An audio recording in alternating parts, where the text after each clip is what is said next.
Signalons Prisme, une revue particulièrement intéressante et très objective et très documentée sur tout ce qui concerne l'ufologie et les grands courants plus ou moins occultes tels que ceux qui président aux destinées des humains à travers les grilles. À lire absolument.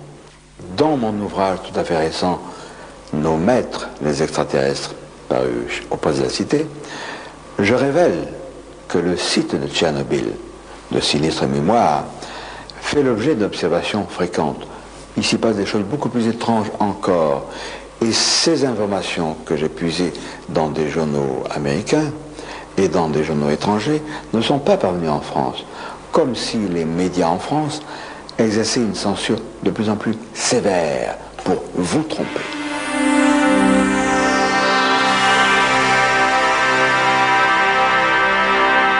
À propos de la conjuration du silence des autorités sur toutes ces manifestations OVNI, nous allons interroger Eddie Brown de Costune, qui est un de mes amis, qui va nous faire des révélations, et son propre témoignage concerne des consignes de silence. Eh bien, ça s'est passé en 1976, lorsque j'ai fait l'école des sous-officiers donc à Nîmes. C'est l'époque d'ailleurs à laquelle je t'avais écrit, où on a eu notre premier contact. Et j'ai donc eu un témoignage personnellement indirect d'engin en manœuvre, c'est-à-dire que lorsque nous étions en manœuvre, j'étais donc un spécialiste radariste Hawk, donc dans les missiles anti-aériens, et donc étant de permanence à la console, donc devant l'écran de spot radar, j'ai déjà vu une tache traverser un écran donc qui fait environ 240 km de diamètre, enfin, d'un bord à l'autre de l'écran. Et cet objet a traversé, cette tache lumineuse a traversé l'écran en à peu près 3-4 secondes, ce qui est quand même une vitesse phénoménale. Et de plus, en rentrant de manœuvre, j'ai un ami qui lui était donc à l'école dans les chars bitubes de Tran, qui sont donc aussi des chars anti-aériens, qui est venu me voir, sachant que je m'intéressais au phénomène OVNI, en me racontant que lorsqu'ils étaient à un bivouac donc de soir, ils campaient au-dessous d'une colline, et sur cette colline, tous ces chars bitubes étaient rangés donc comme à la parade.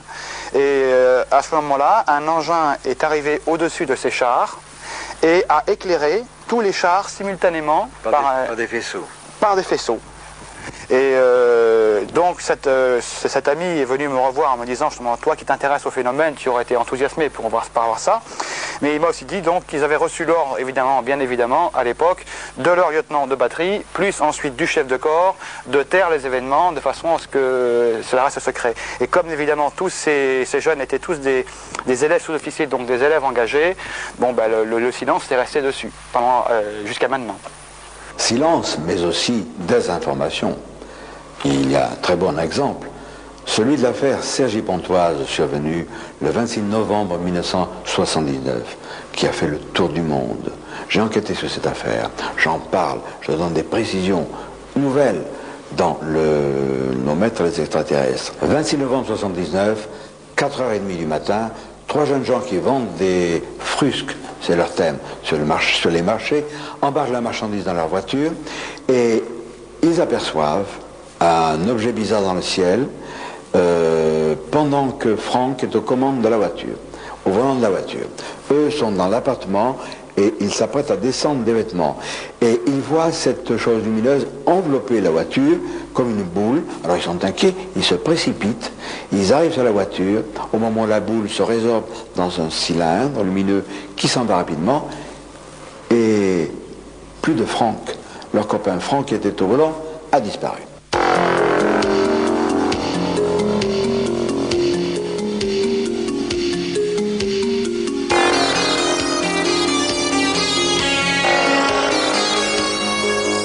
Marceau Sicot, nous nous connaissons de longue date et nous sommes ici, chez toi, tu nous accueilles amicalement, à Cergy-Pontoise, à quelques 2-3 kilomètres de l'endroit où, le 26 novembre 1979, 3 garçons habitant à la Justice Mauve, qui est un quartier près de ce qui était un champ de choux, qui n'existe plus, et près de la centrale électrique.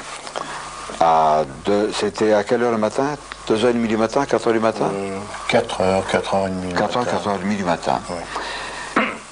Franck était au volant de la voiture, dont le démarreur cafouillait. Hein. Il ne fallait pas qu'il cale, sans ça c'était les difficultés sans nom.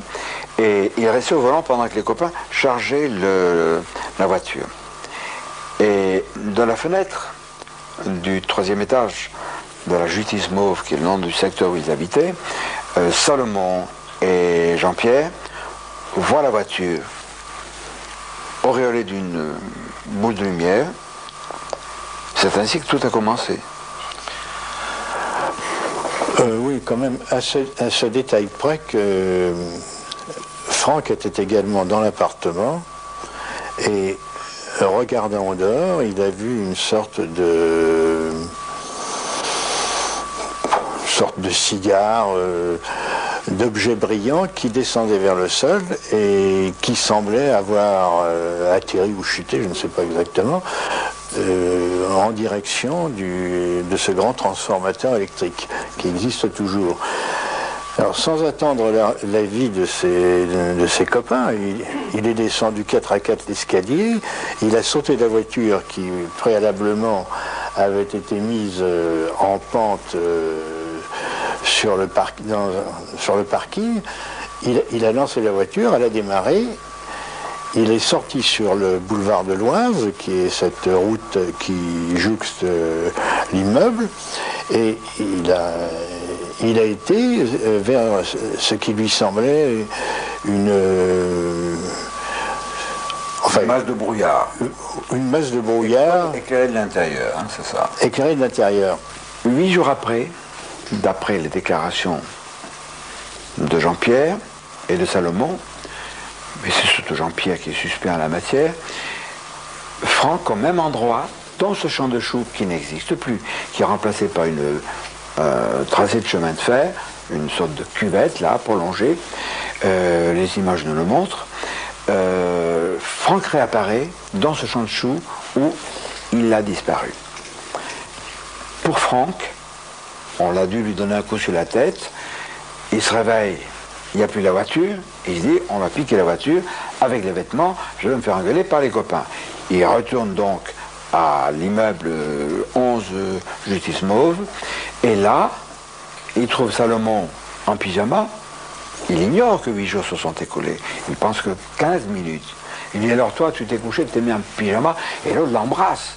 Parce que c'est pathétique, il a disparu. Et Franck le repousse, il dit, mais enfin tu es fou. Il dit, mais non, il y a 8 jours que tu es parti. Alors tu dis, mais c'est pas vrai, hein, quiproquo. On lui montre les journaux. Et il se rend compte qu'il a vraiment disparu pendant une semaine. Un extraterrestre qui se disait appelé Orio lui a dit, nous allons venir le 15 août 1980 à Saget-Pontoise.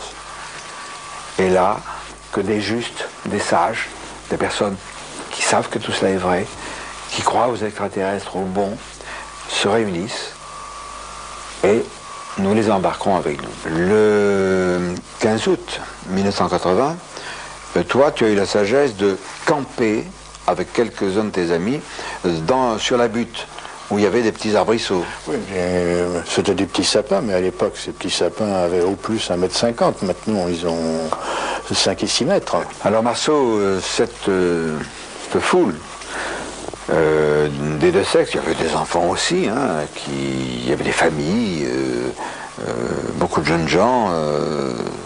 Donne-nous un peu la température qui régnait dans ce rassemblement. C'est difficile à dire parce que j'étais assez éloigné et si je voyais, je n'entendais pas exactement, mais enfin, c'était une atmosphère de jeunesse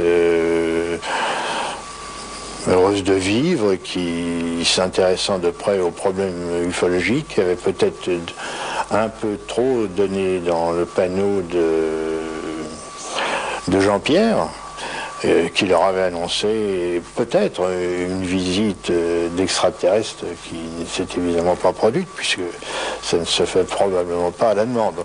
Très vite, cette affaire a été traitée comme un canular, avec à la clé le souci de désinformer et de tromper le public.